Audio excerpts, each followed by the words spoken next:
আপনার তো কিছু নাই, আপনার তো অনেক আগে থেকে আপনাকে ভোগ করতেছে, শোষণ করতেছে, আপনি কিছু বলতে পারছেন। আজকে রেল করিডোর একটা ইস্যু না, এই পর্যন্ত বাংলাদেশের এমন কোনো জায়গা নাই যেখানে ভারতের নিয়ন্ত্রণ নাই। সামরিক বাহিনীর সব অফিসে আমাদের আব্দুল হক সাহেব আছে।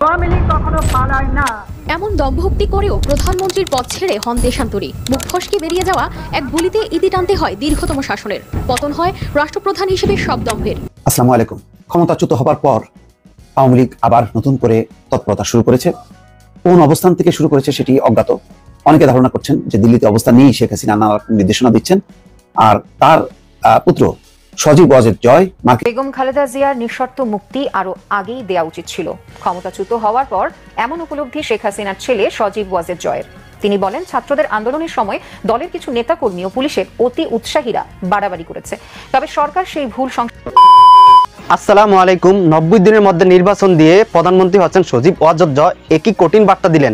এদিকে চরমনাইকে নিয়ে কঠিন চ্যালেঞ্জ ছুড়ে দিলেন বিপিনুর। আমি আজকে আপনাদেরকে এই দুইটা ভিডিও ফুটেজে প্রমাণ সহকারে দেখাবো, তাই বলছি সম্পূর্ণ ভিডিও জুড়ে আমার সাথে থাকবেন, তাহলেই সবকিছু বুঝতে পারেন ইনশাআল্লাহ। চলুন আমরা প্রথমে দেখে আসি যে চরমনাইকে নিয়ে একই বললেন বিপিনুর। তারপরে আমরা দেখবো যে 90 দিনের মধ্যে নির্বাচন দিয়ে প্রধানমন্ত্রী হচ্ছেন সজীব ওয়াজেদ জয়, সেই ভিডিওটা। আপনার তো কিছু নাই, আপনার তো অনেক আগে থেকে আপনাকে ভোগ করতেছে, শোষণ করতেছে, আপনি কিছু বলতে পারছেন। আজকে রেল করিডোর একটা ইস্যু না, এই পর্যন্ত বাংলাদেশের এমন কোনো জায়গা নাই যেখানে ভারতের নিয়ন্ত্রণ নাই। সামরিক বাহিনীর সব অফিসে আমাদের আব্দুল হক সাহেব আছেন, তারা জানেন। সামরিক বাহিনীর অফিসারদেরকে ট্রেনিং করায়, সামরিক বাহিনীকে তো যুদ্ধের জন্য সবসময় প্রস্তুত রাখে। তাদের ম্যাপে দেখানো হয় যে রেড জোন, গ্রে জোন মিয়ানমারকে দেখানো হয়, রেড জোন ইন্ডিয়াকে দেখানো হয় যে আমাদের যদি যুদ্ধ হয় সীমান্তবর্তী দেশ হিসেবে সবচেয়ে আমাদের যুদ্ধ হবে ভারতের সাথে। কাজে সামরিক বাহিনী ওইভাবে তার কৌশল নির্ধারণ করে। আজকে সামরিক বাহিনীর ট্রেনিং এর ক্ষেত্রে সেই সমস্ত রেড জোন গ্রে জোন নাই। ভারত আমাদের বন্ধু রয়েছে। ঢাকা বিশ্ববিদ্যালয় আইন বিভাগের শিক্ষক মহোদয় বলেছেন, ভারত এখন বাংলাদেশের পার্টনার। আপনারা অনেক বিশ্লেষণে অনেকে বলেন যে ভারত সিকিম হায়দ্রাবাদের মতো বাংলাদেশকে দখল করবে। আমার ব্যক্তিগত বিশ্লেষণে মনে হয় দখল করবে না, কারণ হজম করতে পারবে না। কারণ হচ্ছে অনেকগুলো কারণ আছে, তার মধ্যে অন্যতম কিছু কারণ বাংলাদেশে যে 20 কোটি মুসলমান, ওইদিকে পশ্চিমবঙ্গ, আসাম, ত্রিপুরার সাথে যখন একজোট হয়ে যাবে, তখন যেটা রয়ের সাবেক একজন প্রধান একটা বই লিখেছিল যে যদি বাংলাদেশকে ভারত দখল করে তাহলে অবাঙ্গালি কখনো প্রধানমন্ত্রী হতে পারবে না, তবে মুসলিমরা সংখ্যাগরিষ্ঠ হবে, একটা বড় ম্যাটার হবে। কি করতে পারে? ফিলিস্তিনের মতো পরিণতিটা করবে। 1 বিঘা 2 বিঘা 3 বিঘা জমি দখল করতে করতে নিতে নিতে আমাদের বিদ্যুতের লাইন, পানির লাইন, অলরেডি দেখছেন আদানির বিদ্যুৎ আমরা এনেছি না উচ্চ মূল্যে। একদিন প্রেস ক্লাবে বক্তব্য দিয়েছি, তার জন্য 6 দিন আদালতে যাওয়া লাগছে, সেটার জবাব দিতে করতে আজকে সপ্তমবারের মতো 2টার দিকে হিয়ারিং হবে।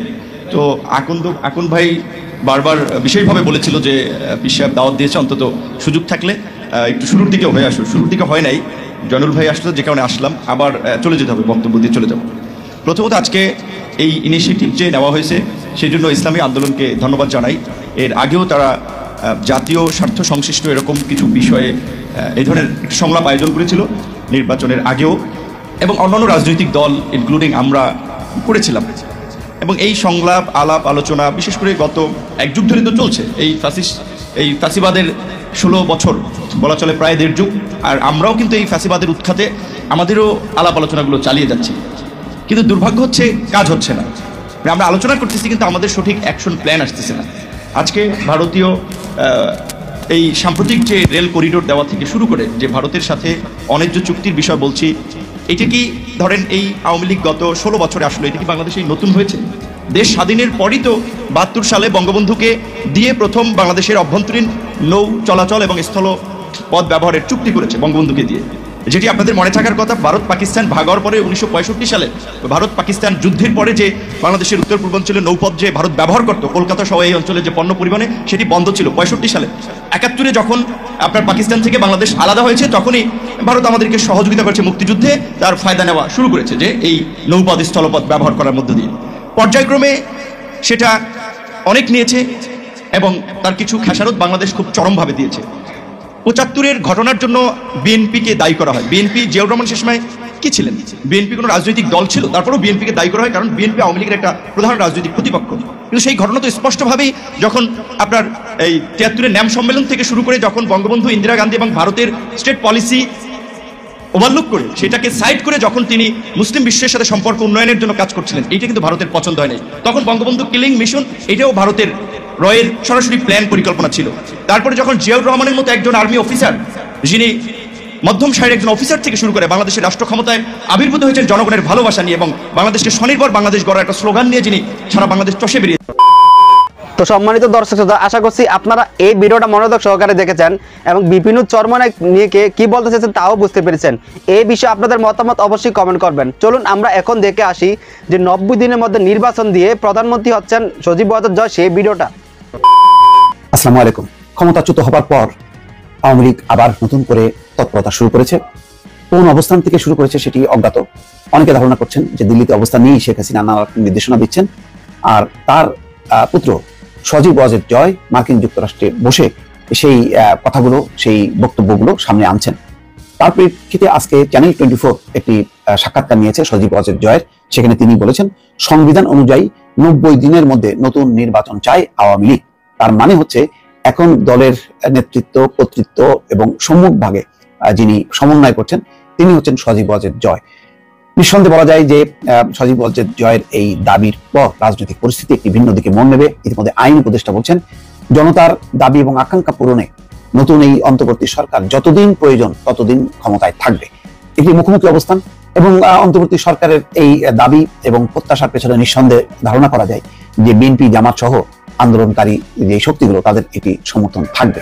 তার মানে হচ্ছে অন্তর্বর্তী সরকার এবং আওয়ামী লীগের যে দাবি, সেই দাবি একটি মুখোমুখি অবস্থান নিচ্ছে। অন্যদিকে আরেকটি পরিস্থিতি তৈরি হচ্ছে, সেটি হচ্ছে সংখ্যালঘুদের নিরাপত্তা এবং সংখ্যালঘুদের উপর অত্যাচার নির্যাতনকে কেন্দ্র করে একটি নতুন ইস্যু তৈরি হচ্ছে এবং তার ব্যানারে আওয়ামী লীগ, ছাত্রলীগ, ক্ষমতাচ্যুত দলের যেই সদস্যরা তারা কিন্তু সংগঠিত হচ্ছে।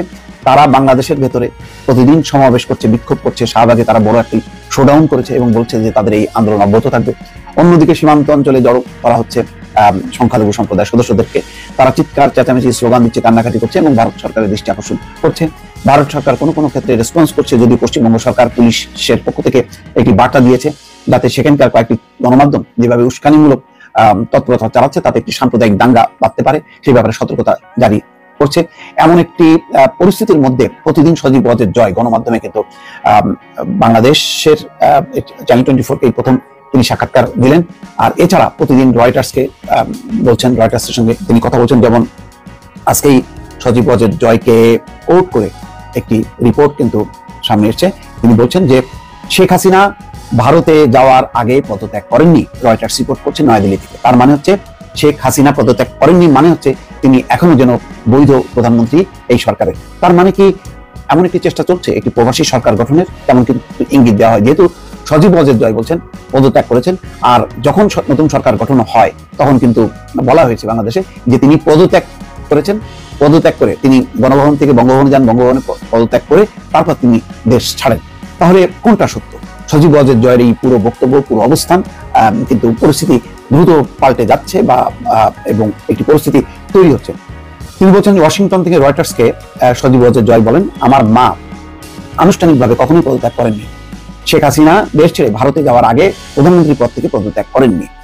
আমার মা আনুষ্ঠানিকভাবে কখনোই পদত্যাগ করেননি। তিনি সময় পাননি, তিনি একটি বক্তব্য দেওয়া ও পদত্যাগপত্র জমা দেওয়ার পরিকল্পনা করেছিলেন, কিন্তু ততক্ষণে বিক্ষোভকারীরা প্রধানমন্ত্রীর বাসভবনের দিকে মিছিল নিয়ে আসতে শুরু করে, তাই সময় ছিল না। আমার মা। সম্মানিত দর্শক শ্রোতা, আশা করছি আপনারা এই দুইটা ভিডিও পড়ে মনোযোগ সহকারে দেখেছেন এবং এই দুইটা ভিডিও নিয়ে আপনাদের মতামত অবশ্যই কমেন্ট করবেন। বিভিন্ন চরমনাইকে নিয়ে কি বলতেছেন এবং 90 দিন পরে কিভাবে সজীব ওয়াজেদ জয় প্রধানমন্ত্রী হবেন। তো আজ এ পর্যন্তই, দেখা হচ্ছে অন্য একটি ভিডিওতে। সে ভালো থাকবেন, সুস্থ থাকবেন, আল্লাহ হাফেজ।